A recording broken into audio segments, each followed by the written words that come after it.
What if after years of training, you were making mistakes without even realizing it? What if those mistakes were holding back your progress, increasing your risk of injury, and you had no idea? Running for years doesn't make you an expert if no one has told you what really matters. What if you could avoid all of that now? No extra training, no more suffering.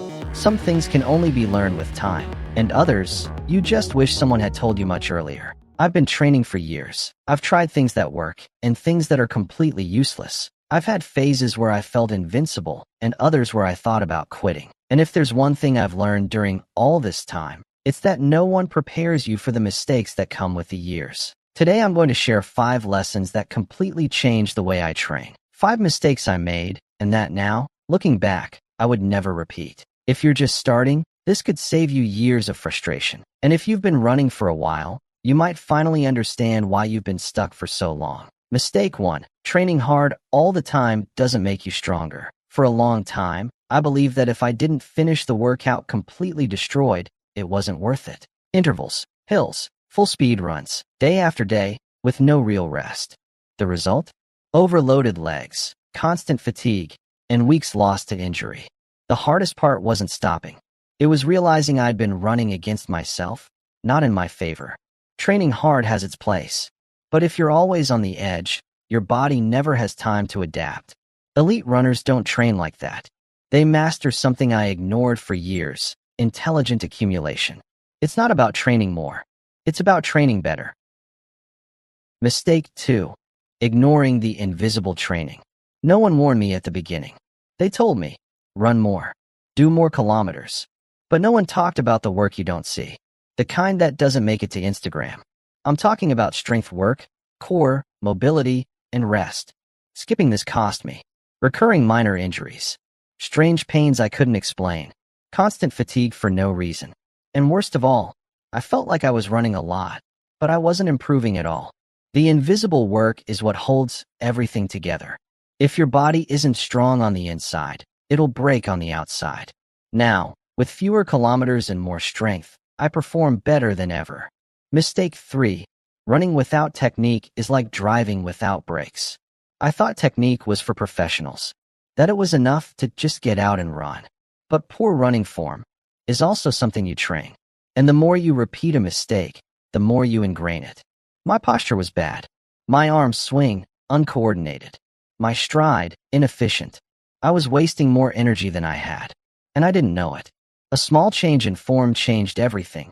Running became smoother, more natural, less heavy. You don't have to be perfect, but stop running like you're dragging stones behind you. Your technique is free. It's with you every step. You just need to learn how to use it. Mistake 4. Thinking slow running is useless. I was one of those people who thought, if I run slow, I don't improve. Huge mistake. Easy runs felt like a waste of time. Until I broke down. I learned too late that slow running isn't punishment. It's a privilege. It's where the foundation is built. It's where your body becomes more efficient. When I learned to run easy, 2 things happened. I stopped getting injured, and I started running faster in races.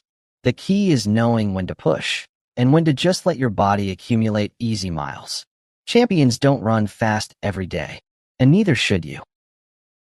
Mistake 5. Following the plan like a robot. Ignoring your body. Once I trained for 3 weeks with pain, just because I didn't want to skip a workout. I knew something was off, but I kept thinking, I'm tough. I have to keep going. Big mistake. Your body warns you. It whispers first, then it screams. Sometimes, the right workout is stopping, sleeping more, eating better, or simply doing nothing that day.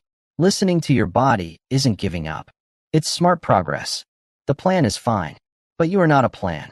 You're a person, and your body doesn't follow a calendar. It follows its own rules. Since I understood that, I've improved more by training less. If I could go back, I'd do a lot of things differently. I wouldn't start by running fast. I'd start by learning how to run well. I wouldn't compare myself so much. Not to those who run more, nor to those who seem to do everything perfectly. I wouldn't beat myself up for being tired, or for missing a workout. I wouldn't obsess over times either, because times mean nothing if you're not enjoying them. I do more strength work, more technique, more rest, and fewer meaningless kilometers. I'd learn to be consistent, even when I'm not motivated. And most importantly, I'd speak to myself more kindly. I'd remind myself that you don't have to be the best runner to feel like one. For years, I believed things that I now know were lies. Lies I repeated without thinking, because everyone said them, and because no one dared to question them. For example, that you always have to train, even if you're tired. Lie. Training tired every day only breaks you down from the inside.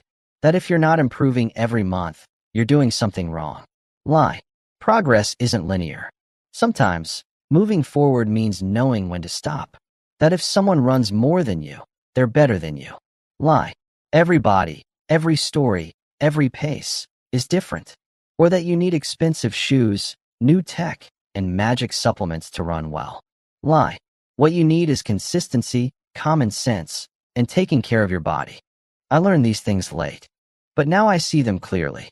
And if you understand them now, you're already ahead. I also believe that if I slowed down, I would lose everything I had gained. Lie. Slowing down isn't going backwards. It's taking momentum. The greats rest too.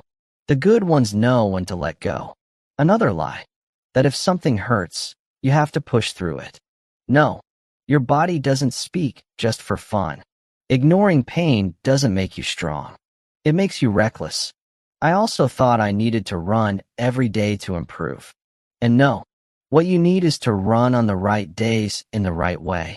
They told me that progress is fast if you do everything right. Lie. Real progress is slow, invisible, and it shows up when you stop chasing it anxiously. And this one's my favorite.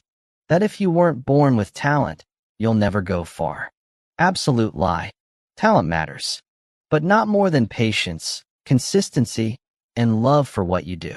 So far, we've talked about mistakes, but I also did some things right.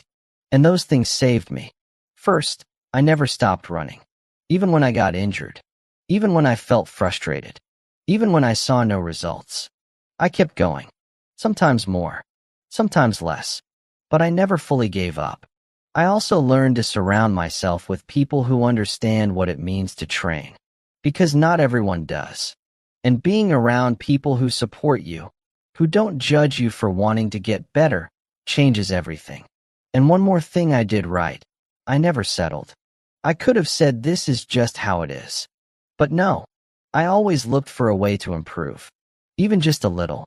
Even if no one noticed. Because if you improve just a little each week, one day, without realizing it, you're on a whole new level. If this video made you think, hit like, subscribe, and turn on the bell. Because more videos like this are coming, and you won't want to miss them. And now, click here. I'm going to show you a trick elite runners use to run faster, without training more. See you there.